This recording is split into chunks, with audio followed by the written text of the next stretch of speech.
सो हम आगे बढ़ते हैं नेक्स्ट क्वेश्चन पे। ओके तो हमने सॉल्व कहाँ तक किया 33 okay 34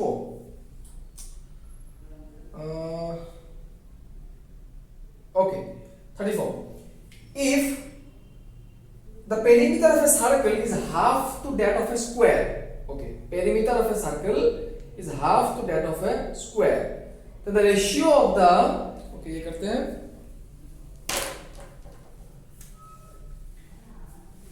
perimeter of a circle is half okay circle का पेरीमीटर मतलब 2 पाई आर ये कितना नंबर है 34 ओके तो perimeter of a circle 2 pi r ये किसका हाफ है is half of to that of a square suppose square का मान लीजिए साइड है a तो a स्क्वायर होगा तो 2 pi r equal to half of a square ये r क्या है radius of the circle then ratio of the area of the circle to the okay तो ये निकालना होगा तो आपको निकालना पड़ेगा ये क्या निकालना पड़ेगा ratio of the area okay to the square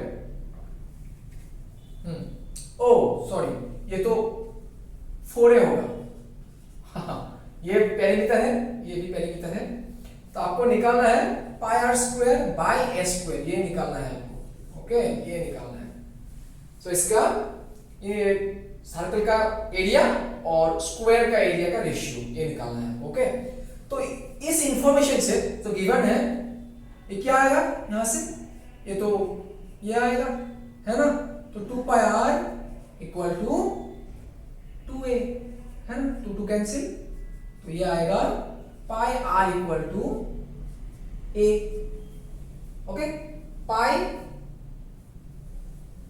are equal to a तो यहां से हो ही जाएगा तो ओके अब यहां पर पुट करते हैं a का वैल्यू a का मिल गया पाई है ना तो यहां पर अगर पुट करेंगे यहां पर तो ऊपर पाई आर स्क्वायर नीचे a स्क्वायर तो पाई ये है ना तो ये आएगा आर स्क्वायर कैंसिल और पाई पाई कैंसिल तो 1 बाय पाई यहां पर पाई स्क्वायर था ना तो एक पाई कैंसिल हो तो 1 बाय पाई रह गया तो 22 बाय 7 है इज इट तो 7 ऊपर चला जाएगा तो 7 बाय 22 तो 7:22 इज द करेक्ट आंसर तो 7:22 yes option D so option D is the correct answer so next 35 okay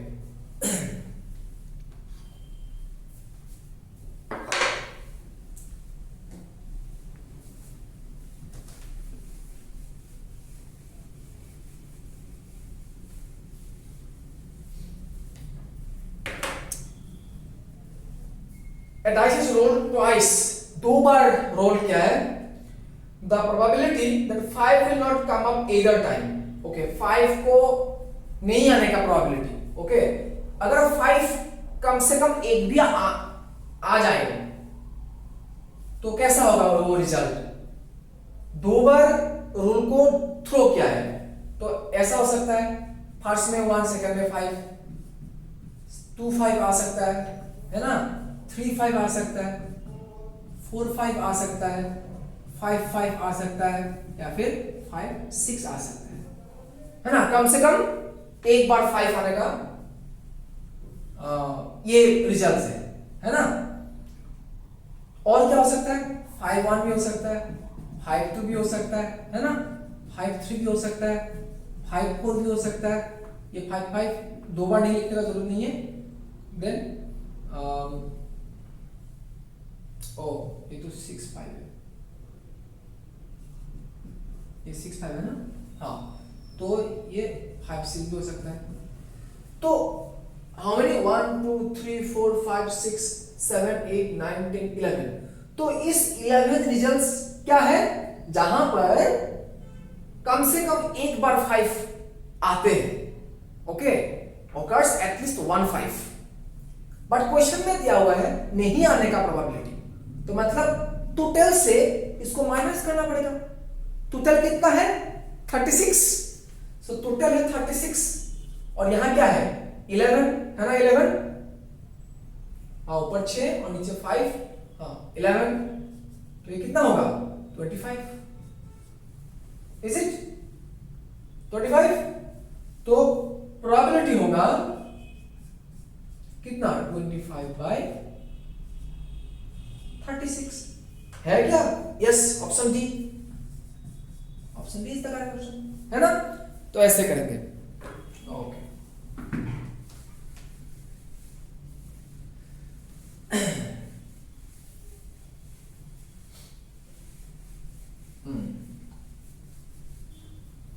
next कौन सा 36? Okay, the LCM of two numbers is 2400 which of the following can not be their HCF. Okay, LCM, दो number का LCM, मान लो A and B है, वो number किसी दो नंबर का एलसीएम 2400 है। ओके, 2400 है। तो आपको यहां पर पूछ रहा है कि इनमें से कौन नहीं होगा, है ना, कौन नहीं होगा। तो देखिए, ऑप्शन ए 300 है, option B 400, option C 500, option D 600। तो एचसीएफ, जो एचसीएफ होगा वो डेफिनेटली एलसीएम को डिवाइड करेगा। हाँ, HCF definitely divides LCM, but you see in option C 500 24 को डिवाइड नहीं करेगा, मतलब रिमाइंडर रह जाएगा यहां पर, है ना, कुछ रिमाइंडर रह जाएगा, है कि नहीं? तो ये डिवाइड नहीं करेगा, तो डिवाइड नहीं करेगा 500 से, तो क्या होगा? ऑप्शन सी होगा, कैन नॉट बी एचसीएफ, है ना? Okay, very simple question. Next कौन सा? ये है ओके, हाँ 37।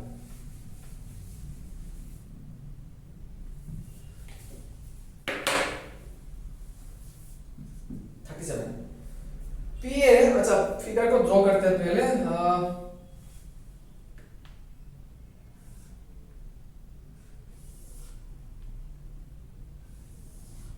ऐसा दिया हुआ है, ऐसा दिया हुआ है और ऐसा दिया हुआ है, ये दिया हुआ है ना। तो एबीसी, यहां पर एबीसी और पीक्यूआर है, पीक्यूआर। ओके, तो पीए क्यूबी, ये PA QB are,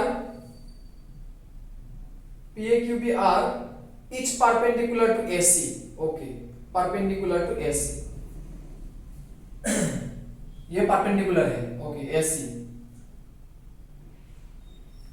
if x, यहां पर एक्स, ये एक्स दिया हुआ है, वाई दिया हुआ है और जेड दिया हुआ है ना, जेड। तो ये z इक्वल टू 6 दिया हुआ है क्वेश्चन में, और y x इक्वल टू 8 दिया हुआ है। ओके, ये 8। ओके, तो you have to find the value of y। तो कैसे निकालेंगे ये कैसे निकालेंगे? How to find? तो आरसी, ओ आरसी भी परपेंडिकुलर है ना, ये तीनों परपेंडिकुलर है, पीए क्यूबी, ये तीनों परपेंडिकुलर है। Okay, it is the question. तो देखिए, तो अगर ये तीनों परपेंडिकुलर है तो डेफिनेटली ये तीनों पैरेलल भी होगा, है ना। परपेंडिकुलर है, ऐसे ऐसे परपेंडिकुलर है, तो डेफिनेटली तीनों क्या होगा? पैरेलल भी होगा। तो अगर पैरेलल है तो हम क्या कर सकते हैं? जो हमारा क्या था, जो हमारा थेल्स थ्योरम था। अच्छा, थेल्स थ्योरम यहां पर जरूरत नहीं है, आप डायरेक्ट ऐसे सिमिलैरिटी का अप्लाई कर दीजिएगा, सिमिलैरिटी। तो कैसे करेंगे? देखिए, हमको y का वैल्यू निकालना है ना, यहां 8, ओके, यहां 8, यहां 6, कैसे लिखते हैं? ओके, हमें चाहिए, अच्छा पहले ये वाला ट्रायंगल लेते हैं। कौन सा ट्रायंगल? एसीपी। ओके, अगर एसीपी ट्रायंगल लेंगे, एसीपी ट्रायंगल लेंगे तो क्या होगा? ये दोनों पैरेलल है, तो जाहिर सी बात है कि ये एंगल का इक्वल होगा, ये एंगल का इक्वल होगा, है ना। तो एंगल क्राइटेरिया से ये वाला ट्रायंगल और जो बड़ा वाला ट्रायंगल है एसीपी, मतलब ट्रायंगल एसीपी और ट्रायंगल कौन सा? क्यूबीसी, ट्रायंगल क्यूबीसी, ये क्या होगा? सिमिलर होगा। तो अगर सिमिलर है तो ये होगा ना, क्या होगा, तो फिर y/8, ये वाला y/8 इज इक्वल टू कौन सा होगा, ये BC/AC, ये होगा। ओके, तो यहां पर रखते हैं नंबर 1, एक मिल गया। नेक्स्ट ये वाला देखो, इस तरफ देखो, ये वाला ट्रायंगल मतलब ABQ और ACR, ये दोनों ट्रायंगल भी सिमिलर होगा, है ना।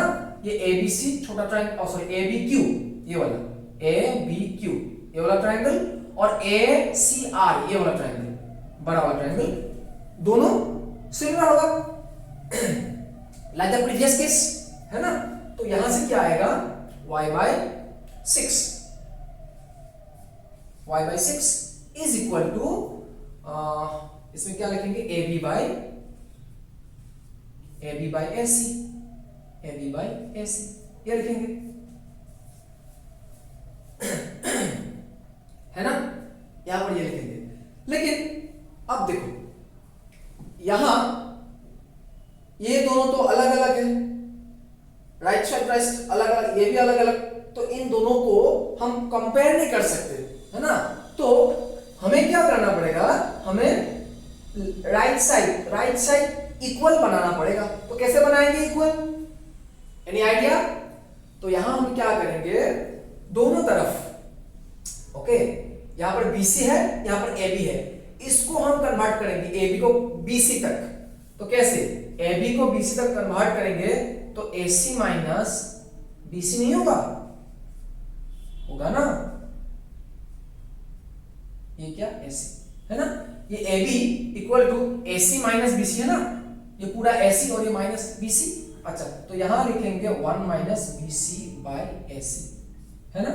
तो इसको इस तरफ ले आएंगे, यहां तक क्या होगा, मेरा बात समझ में आ रहा है ना।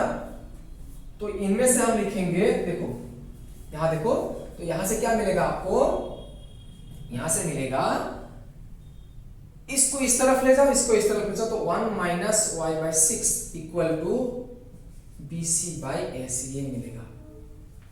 अगर आपको समझ में नहीं आ रहा है, आप खुद करके देखिएगा, यही आएगा, 1 माइनस y/6, है ना, इक्वल टू BC/AC। तो यहां से क्या मिलेगा, 6 minus y/6 equal to BC/AC।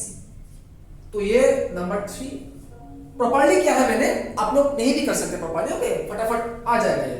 तो ये 1 देखो और 3 देखो, है ना। तो यहां BC/AC, यहां BC/AC। तो अब ये जो 6 माइनस y/6 और ये y/8, ये दोनों हम इक्वल लिख सकते हैं ना, क्योंकि दोनों राइट साइड ऐसे इक्वल आ गया, BC/AC, BC/AC, है ना। तो वो लिखेंगे, ये सब यहां से सब, ओके, ये रह गया हमारा।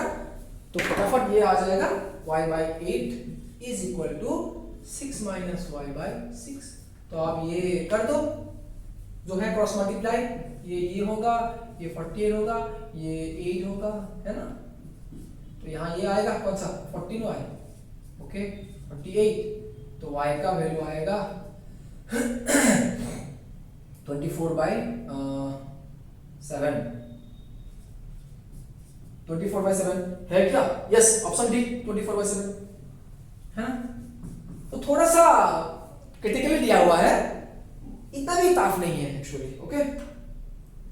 ओके, नेक्स्ट 38 फटाफट करते हैं।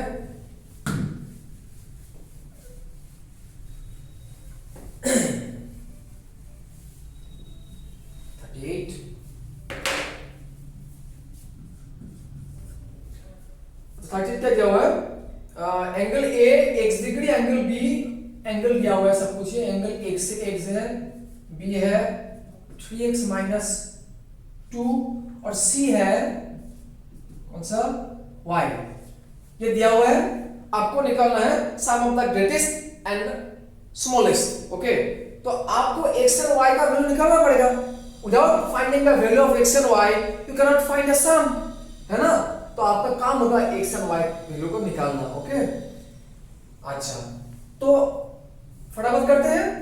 We know that sum of all angles of a triangle is 180 degree, sum of all angles. तो प्लस कर दो, एक रिलेशन यहां से आ जाएगा, तो ये होगा कितना, ये हो जाएगा 4x प्लस y, इसको इस तरफ ले जाओ 182, है ना, इज इट करेक्ट, ये 4 है, हाँ तो इस तरफ ले जाओ, ओके ओके, तो ये एक रिजल्ट मिल गया। और एक रिजल्ट दिया हुआ है कौन, c माइनस बी, तो c माइनस बी दिया हुआ है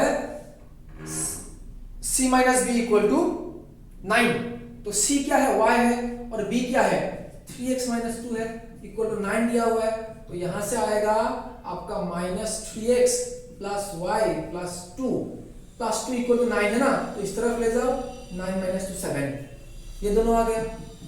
आप लोग अच्छी तरह से करना, हाँ मैं फटाफट कर रहा हूं।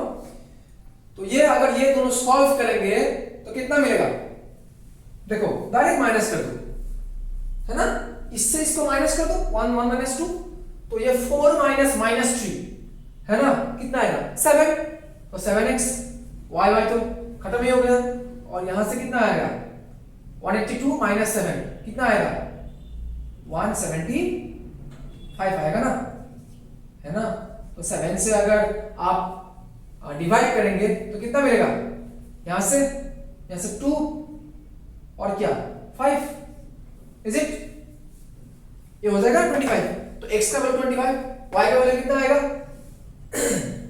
यहां से निकालो y का वैल्यू, इनमें से निकालो y का वैल्यू, तो y का वैल्यू आएगा 7 प्लस 3x, है ना, तो 7 प्लस 3 इंटू 25 75, है ना, तो 82, तो x और y का वैल्यू मिल गया, तो x का वैल्यू और y का वैल्यू मिल गया है, तो यहां से निकाल सकते हो, देखते हैं कितना आया है। तो एंगल A x डिग्री, तो एंगल A है x डिग्री मतलब 25 डिग्री, एंगल B क्या है, एंगल B क्या है 3x माइनस 2, तो 3x माइनस 2 है, तो 75 माइनस 2 73, है ना, 3x माइनस 2 है ना, और C y है, y का वैल्यू 82, है ना, ठीक है, A x B है 3x माइनस 2 75, ओके फाइन, ये है, तो सबसे बड़ा कौन है, सबसे बड़ा तो ये है, छोटा कौन है, ये है, प्लस कर दो कितना मिलेगा 5 प्लस 2 7, और ये तो 107, तो 107 है ऑप्शन में, यस ऑप्शन ए 107 है ना, ऑप्शन ए 107, तो ये ऐसा होता है मैथ्स, है ना, इतना भी आसान नहीं है, ओ इतना भी टफ नहीं है, हाँ don't worry. Next number 39, sec theta plus tan theta equal to p, है ना, it is given and you have to find tan theta, तो tan theta निकालना पड़ेगा आपको, तो कैसे निकालेंगे tan theta, sec theta plus tan theta equal to p दिया हुआ है, यहां से आपको निकालना पड़ेगा tan theta, tan theta का वैल्यू कितना होगा, ओके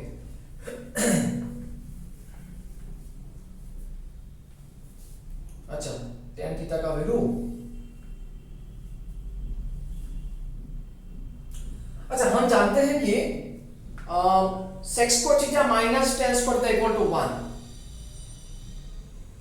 तो वहां से तो नहीं निकलेगा, है ना, sec square theta minus tan square theta ये कितना है 1 है, ओके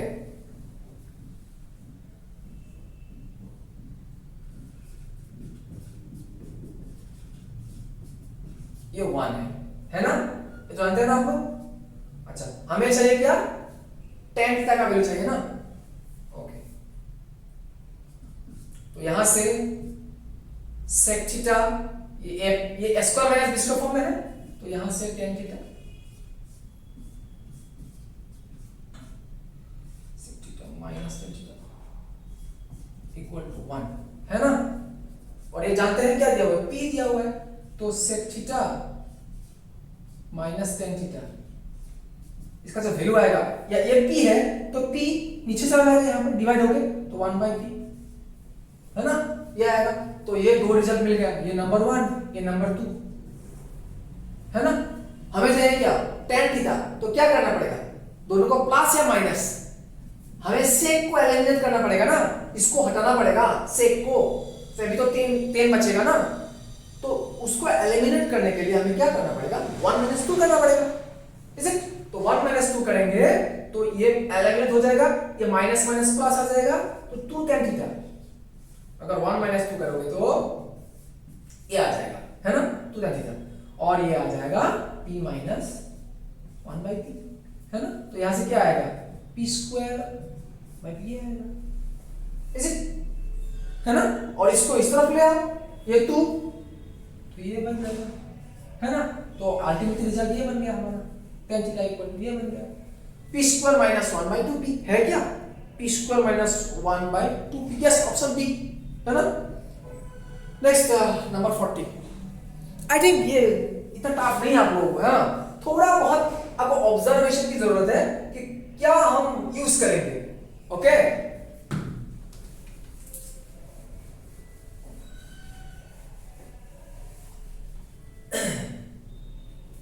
So 40,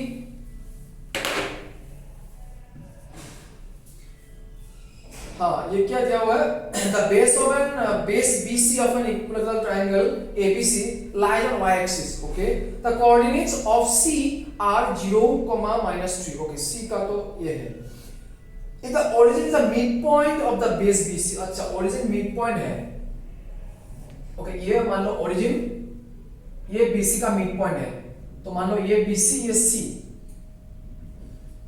ये y axis और BC यहाँ पर है ना, और C का कोऑर्डिनेट क्या दिया हुआ है, C का कोऑर्डिनेट दिया हुआ है 0, -3, ओके, 0, -3, 0, -3 दिया हुआ है। What are the coordinates of A and B, okay, तो यहां पर होगा इक्विलैटरल ट्रायंगल है ना, ओके, तो इक्विलैटरल ट्रायंगल है, ये मिड पॉइंट है, तो ये तो उस एंगल A का बाइसेक्टर होगा x एक्सिस, क्योंकि इक्विलैटरल है ना, तो यहां पर ही होगा, ये तो कंफर्म है। तो ये A, तो आपको निकालना होगा इसका और इसका कोऑर्डिनेट, है ना, इन दोनों का कोऑर्डिनेट निकालना पड़ेगा। क्या होगा कोऑर्डिनेट बताइए। अच्छा, यहां पर अच्छा ये 0, 3, -3 है और ये मिड पॉइंट है ना, तो डेफिनेटली ये क्या होगा, 0, 3 होगा B का, है ना, बाकी रह गया हमारा ये A, और डिस्टेंस देखो ना, यहां पर 3 है और यहां पर भी 3, 3 है ना, ये 3 यूनिट, ये 3 यूनिट, सो इसका टोटल डिस्टेंस कितना हो गया, 6 यूनिट, है ना। तो सभी में 6, 6 आएगा, सभी में 6, 6 आएगा, है ना, ये भी 6, ये भी 6, तो आपको निकालना पड़ेगा ये वैल्यू, मान लो ये xy है ना, तो आपको निकालना पड़ेगा ये। अच्छा, और एक बात, ये y तो 0 होगा, है ना, इसमें जो भी होगा इस x एक्सिस से ये, इसमें जितने भी पॉइंट होंगे इसका y कोऑर्डिनेट 0 होगा, है ना, तो x 0, तो आपको निकालना है ये x, अंडरस्टूड। तो हमें क्या करना पड़ेगा, डिस्टेंस फॉर्मूला अप्लाई करो भाई, आसान सा मामला है। तो AB निकालते हैं, तो AB इक्वल टू 6, डिस्टेंस 6 है ना, तो AB का मतलब क्या, x -0, तो x स्क्वायर प्लस 0 -3, तो -3 होल स्क्वायर, है ना, ये आएगा, ये 6 आएगा, तो यहां से क्या आएगा, x स्क्वायर प्लस 9, ये है 6 है, होल स्क्वायर कर दो, ये स्क्वायर रूट रिमूव हो जाएगा, यहाँ 36 आ जाएगा, है ना, तो कितना मिलेगा ये, देखो ये रिमूव करेंगे ना हम, तो x square plus 9 equal to 36, तो यहां से आएगा आपका x स्क्वायर इक्वल टू ये 36 माइनस 9 कितना आएगा, 27, तो x इक्वल टू कितना आएगा, इसका स्क्वायर रूट, है ना, 3√3, ओ प्लस माइनस देना पड़ेगा, प्लस माइनस देना पड़ेगा, है ना, तो प्लस माइनस 3√3, तो हमारा जो A आया कितना आया, प्लस माइनस 3√3 और B आया 0,3। देखो इसमें ऑप्शन है कि नहीं, yes, option C, option C is the right answer, okay.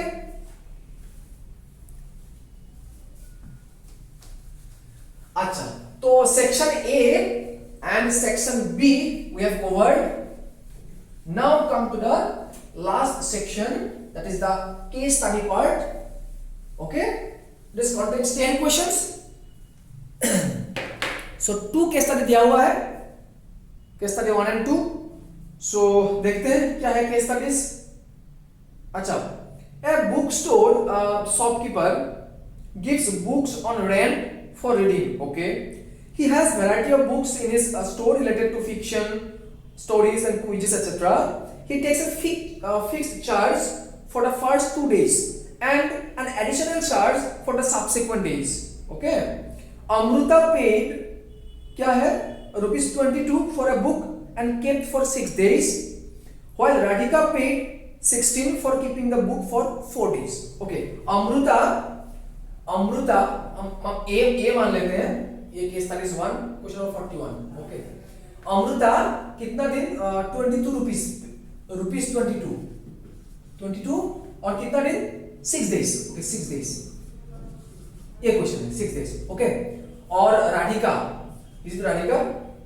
Yes, Radhika. तो ये 16 और ये 4 डेज के लिए. ओके, ये रखते हैं बुक. और क्या जो फिक्स्ड चार्ज है उसको x मान लो और जो एडिशनल चार्ज है उसको y मान लो. क्वेश्चन में दिया हुआ है. तो based on the above information, तो राधिका का जो सिचुएशन है उसको एल्जेब्रिकली हम कैसे रिप्रेजेंट करेंगे. ओके, तो x जो फिक्स चार्ज है, ये फिक्स चार्ज, और जो y है वो एडिशनल है ना. ये फिक्स चार्ज है, ये एडिशनल है. तो फिर देखिए राधिका ने टोटल 16 रुपीस पे किया है, तो कैसा होगा, और 4 डेज रख लिया है और 2 डेज ये फिक्स चार्ज है. Fix charge for 2 days, 2 days का फिक्स चार्ज है, ये 2 डेज का फिक्स चार्ज है. ओके, ये फिक्स. तो 2 डेज के लिए फिक्स चार्ज मतलब x, बाकी रह गया कितना, 4 डेज रखा है ना, 2 दिन बाकी रह गया, तो 2 into y होगा, है ना. ये एडिशनल है, तो 2 into y, एक दिन में y होता है y रुपीस. तो फिर ये कितना मिलेगा टोटल बन गया 16, है ना. हाँ 16 है. तो ये ऑप्शन में है क्या, option D. Option D is the correct answer. अच्छा, नेक्स्ट. सो सेकंड क्वेश्चन पे आते हैं. 42. The situation of amount paid by Amruta is algebraically represented by. Okay, the first one was Radhika. अब क्या है, अमृता. तो अमृता कितना है 22 रुपीस. ओके, और कितने दिन के लिए है, 6 डेज के लिए उन्होंने बुक को रखा है. तो पहला 2 दिन के लिए फिक्स, तो ये x होगा ही होगा, और बाकी रह गया कितना, 4 डेज. तो बाकी 4 डेज के लिए 4y होगा, है ना, 4y, और टोटल बन गया 22. तो ये ऑप्शन में देखो कहां, ये ऑप्शन सी. यस, ये option C. Next 43. What are the fixed charge for a book. Okay, तो आपको निकालना होगा x का वैल्यू, है ना. ये x का वैल्यू निकालना पड़ेगा. तो हमें 2 इक्वेशन मिला था ना. पहला इक्वेशन कौन सा था, x plus 2y equal to 16. Okay, x plus 2y equal to 16 ये मिला था, है ना, राधिका का. isn't it? राधिका का कितना होगा, ये 16 रुपीस और 2 दिन 4 डेज. हाँ, ये. तो अगर ये दोनों इक्वेशन आप सॉल्व करेंगे तो आपको ये मिलेगा, है ना, x का वैल्यू मिलेगा, है ना. तो देखते हैं सॉल्व करके, फटाफट माइनस कर दो, ये 2y बन जाएगा, ये कितना बन जाएगा 6, तो y का वैल्यू 3, है ना. ये 6 होगा, ये 2 होगा, तो y का वैल्यू 3 है. तो y का वैल्यू 3 है, यहां पर रख दो, y का वैल्यू 3. तो x का वैल्यू आएगा 16 माइनस 2 थी 6, है ना, तो 10. तो x का वैल्यू आएगा 10. तो x का वैल्यू आया 10 और y का वैल्यू आया कितना, 3. तो यहां से अब निकाल सकते हैं. तो फिक्स वैल्यू 10 है, तो 43 का option B. Next additional charge 3, तो ऑप्शन डी. 44 का ऑप्शन डी. और 45 का कितना, ये निकालते हैं, देखते हैं कितना.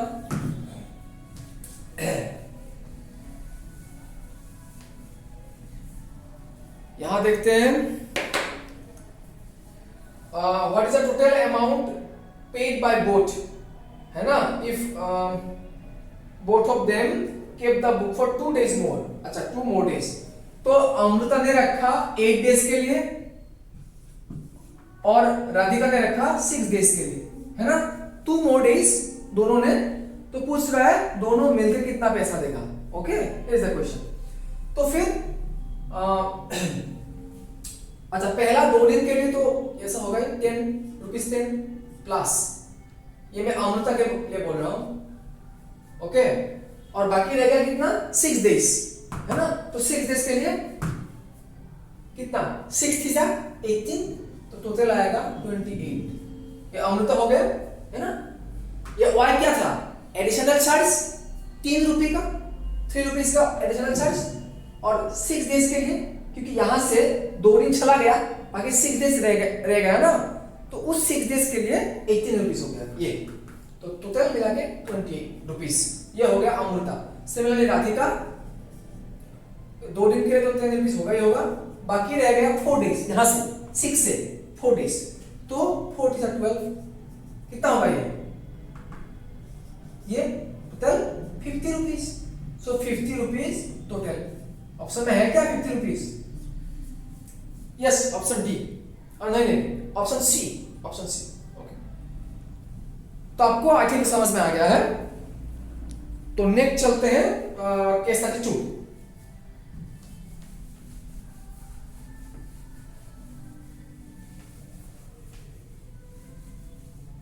केस 32। ओके,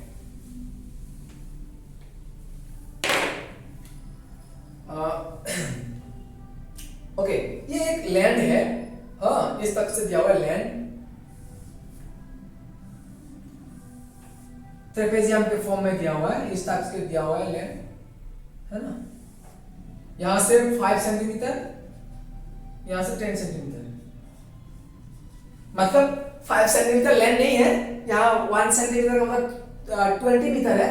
तो ये कितना हो जाएगा, 1 सेंटीमीटर 20 मीटर है, तो ये कितना मीटर बन जाएगा, 100 मीटर बन जाएगा, है ना। तो ऐसे ये भी कितना बन जाएगा, 200, है ना।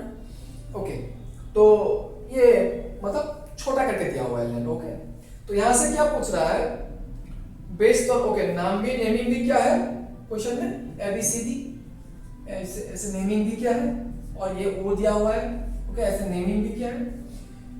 तो based on the above information answer of any 4 of the following questions. Okay, the two triangular region AOB/COD. Okay, ये वाला AOB, ये वाला रीजन और ये वाला रीजन। ओके, ये वाला region, okay, AOB and COD, ये दो रीजन क्या होगा, are similar by AA criteria, similar by SAS criteria, similar by RHS criteria, not similar, ये दिया हुआ है। तो यहां से क्या होगा आप बता सकते हैं। तो देखो ये ट्रेपेजियम है, तो ये पैरेलल होगा, है ना, तो ये एंगल और ये एंगल इक्वल होगा, ये एंगल इक्वल होगा, है ना। तो डेफिनेटली बात है कि ये एंगल क्राइटेरिया से सिमिलर है। ओके, तो ऑप्शन ए, तो ऑप्शन ए किसका, 46 का, ऑप्शन ए 46 का ऑप्शन ए। नेक्स्ट कहा गया, ओ मेरा यहाँ पे क्वेश्चन, एक मिनट, कहा गया 46, यहाँ पर नहीं है क्या मेरा, हाँ, यस 47, नेक्स्ट 47। ओके, थोड़ा बड़ा कर लेते हैं। ओके 47, नेक्स्ट 47 है। तो 47 क्या पूछ रहा है, the ratio of the area of AOB and COD is, अच्छा इसका रेशियो किसका, AOB टू द COD। तो यहां पर एक माइंड करने का बात है कि you have to mind it that which one will be the numerator and which one the denominator, क्योंकि you are asking about ratio, तो you is a fraction definitely. तो फ्रैक्शन के लिए आपको न्यूमरेटर चाहिए, आपको डिनोमिनेटर चाहिए। तो मेरा क्वेश्चन है कि AOB ऊपर होगा या COD ऊपर होगा।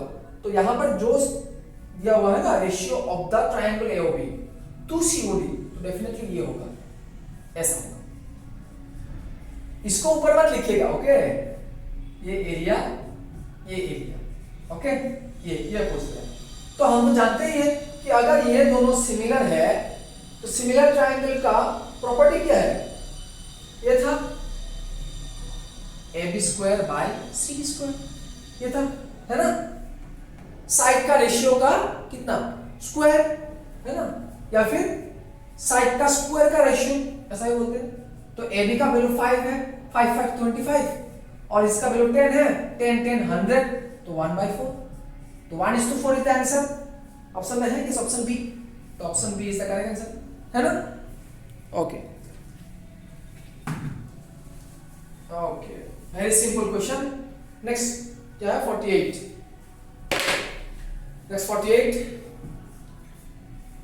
the ratio of the perimeter, okay, perimeter दिया हुआ है, पेरीमीटर कौन सा, AOB का, ट्राइंगल AOB ये दिया हुआ है, और इसका भी पेरीमीटर दिया हुआ है, COD का पेरीमीटर 1:4, ओके। अच्छा, अब ये क्वेश्चन क्या होना चाहिए अकॉर्डिंग टू यू, पेरीमीटर दिया हुआ है, ये कितना दिया हुआ है 1:4, तो देखो ये जो कौन सा है, हाँ, तो ये जो स्केल फैक्टर, देखो अगर दो ट्रायंगल सिमिलर है उनका जो स्केल फैक्टर होगा, स्केल फैक्टर का मतलब क्या है कि जो कॉरेस्पॉन्डिंग साइड्स का रेशियो है, मान लो ये दो ट्रायंगल सिमिलर है, ये ABC, ये PQR है ना, तो स्केल फैक्टर क्या होगा, तो AB by PQ, okay, equal to, अगर ये दोनों सिमिलर है तो ऐसे लिखेंगे AB by PQ, BC by QR और AC बाय PR, ऐसे लिखेंगे ना। तो ये जो रेशियो है ये इक्वल है ना, ये सब, ये रेशियो इसका इक्वल, ये इसका इक्वल, मतलब ये तीनों किसी एक रेशियो का इक्वल है ना, सम x बाय y। तो ये जो लीस्ट फॉर्म में होगा, है ना, ये होगा स्केल फैक्टर। मान लो ये मान लो 1/2 है सपोज, तो क्या है, तो ये साइड इसका डबल, ये साइड इसका डबल है ना, 1/2 है ना, मान लो ये 2 है, ये 3 है, ये 4 है, तो ये 4 हो जाएगा, ये 8 हो जाएगा, ये 6 हो जाएगा, अंडरस्टूड। तो ऐसा है ना, तो मतलब कितना बड़ा यह स्केल फैक्टर, जो बड़ा ट्रायंगल है वो कितना बड़ा इससे छोटा ट्रायंगल से, वो स्केल फैक्टर है। तो अगर किसी दो, देखो, तो ये scale factor is also in case of perimeter, ये जो स्केल फैक्टर होगा ये पेरीमीटर के लिए भी होगा, मतलब ये तो रेशियो 1:2 है जो हमने ले लिया, ये मैंने मान लिया है, ये हाँ कैलकुलेशन नहीं किया है, सपोज मान लो, तो इसका जो पेरीमीटर और इसका जो पेरीमीटर उनका रेशियो भी यही होगा, अंडरस्टूड। तो जो रेशियो यहां से आएगा पेरीमीटर का रेशियो भी यही होगा, तो इसीलिए हमारा क्या होगा, जो AB है और CD है, इसका भी यही होगा, इसका भी यही होगा, अंडरस्टूड। तो हमारा क्या हो गया, क्रॉस मल्टीप्लाई करो, CD इक्वल टू 4AB, तो देखो ऑप्शन में है कि नहीं, CD equal to 4AB, yes, option D, तो option D is the correct option, है ना, ओके। तो आई थिंक आप लोगों को समझ में आ गया है, ये स्केल फैक्टर मतलब कितना बड़ा ये वाला ट्रायंगल इससे कितना बड़ा है, मतलब अंडरस्टूड, मतलब ये साइड इसका डबल है, ये साइड भी इसका डबल है, ये साइड भी इसका डबल है, इनके सब दिस, और अब अगर 2/3 या फिर 4/3 जो भी रखो, जितना होगा तो उतना टाइम्स होंगे बड़ा या फिर छोटा, है ना, वो ये स्केल फैक्टर। तो ये पेरीमीटर के लिए भी होगा, है ना? ओके, अगर आप लोगों को समझ में नहीं आया तो कमेंट सेक्शन में बताइएगा, मैं अच्छी तरह से समझाऊंगा। ओके, और यहां पर आके भी आप लोग समझ सकते हैं। ओ, मैंने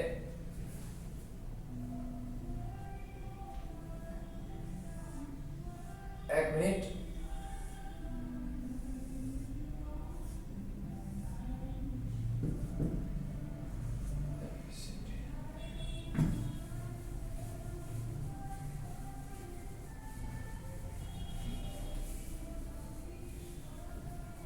सो 49, ओके, सो ये दिया हुआ है AO by BC equal to, हाँ, AO by BC equal to AD by BO is equal to OD by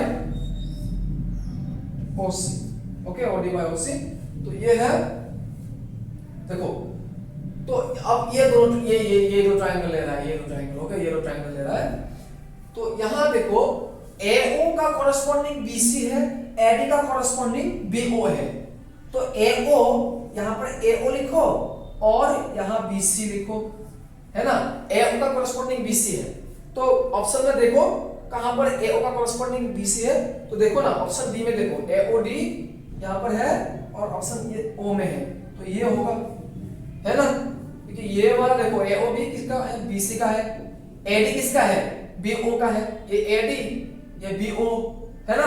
और कहां? OD, ये OD और ये OC, है ना? तो ऐसे देखते हैं corresponding AO BC, OD OC, AD OB, understood? तो ऐसे लिखते हैं, हाँ, it is a process. Okay, next the last question, if the ratio of areas of two similar triangles AOB and COD is 1:4, then which of the following statement is true? अच्छा, इस बार क्या दिया हुआ है?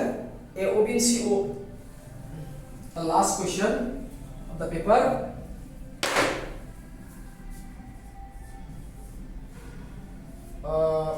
AOB by COD, ओके, ये triangle है, area है 1:4 दिया हुआ है ना? तो ये मैंने बताया था आप लोगों को कि ये साइड हो, मीडियन हो, बाइसेक्टर हो, एल्टीट्यूड हो, सभी के लिए क्या होगा? सभी के लिए ये जो एरिया का रेशियो है वो क्या होगा? होल स्क्वायर होगा। यहां पर जैसे AB square by CD square है ना, AB square by CD square है, तो इसी तरह क्या होगा? ये अगर ये मीडियन भी होता तब ऐसा ही होता, मतलब median square by median square, मतलब फर्स्ट ट्रायंगल का मीडियन, सेकंड का मीडियन, फर्स्ट का बाइसेक्टर का स्क्वायर, सेकंड का बाइसेक्टर का स्क्वायर। तो मीडियन हो, हाँ, एल्टीट्यूड हो, बाइसेक्टर हो, सभी के लिए ये क्या होगा? ये फॉर्मूला होगा। तो यहां से ये 1/4 है, तो मतलब, अच्छा देखते हैं, ऑप्शन देखते हैं। The ratio of the perimeter is 3:4, ये तो नहीं होगा, ये तो नहीं होगा। The corresponding altitude have the ratio 1:2, median have a ratio 1:4, the angle bisector have a ratio 1:16। तो इनमें से मुझे बी लगता है, क्योंकि देखो यहां से बी होगा, क्योंकि ये 1/4 है ना, इसको ऐसे लिख सकते हैं ना, 1 स्क्वायर बाई 2 स्क्वायर, तो डेफिनेटली ये क्या होगा? 1/2 स्क्वायर। और ये 1 ये क्या है? ये 1 क्या है, 2 क्या है? ये 1 है मीडियन का रेशियो, ये बाइसेक्टर का रेशियो, या फिर एल्टीट्यूड का रेशियो। तो 1:2 है, तो जहां पर 1:2 है वो सही है। तो corresponding altitudes have a ratio 1:2, तो ये होगा, ये 1:2 ये होगा आंसर। आई थिंक आप लोगों को समझ में आ रहा है। जैसे यहां पर हो रहा है ना, यहां पर AB:CD क्या है? ऐसे भी लिख सकते हैं ना, ऐसे भी लिख सकते हैं। तो AB:CD क्या है? 1/2 है। यहां पर ये देखो ना, ये equal to AB by CD whole square है, है ना, और ये इक्वल टू 1/4 दिया हुआ है क्वेश्चन में, तो इसको ऐसे लिख सकते हैं ना 1/4 को 1/2 होल स्क्वायर। तो AB इज टू CD कितना हुआ 1:2 हुआ ना, तो AB इज टू CD जितना है वही होगा मीडियन का भी रेशियो, वही होगा एल्टीट्यूड का रेशियो, वही होगा एंगल ऑफ बाइसेक्टर का ratio. Okay, for any two similar triangles, या याद रखो it is only for similar triangles. Okay, तो ये होगा सही होगा, कहां का ऑप्शन क्या है ये, option B, yes option B. तो option B is the correct answer 1:3। Okay, तो यहां से हमारा खत्म हो गया ये पूरा डिस्कशन पेपर का। आई थिंक आप लोगों को समझ में आ गया। तो मेरा ख्याल से ये इतना भी टफ नहीं है क्वेश्चन, है ना। 35 प्लस मार्क्स हर एक स्टूडेंट को आना चाहिए यहां पर। ओके, कोई सिली मिस्टेक हो सकता है लेकिन 35 प्लस तो मार्क्स आ जाता है इस क्वेश्चन में, है ना।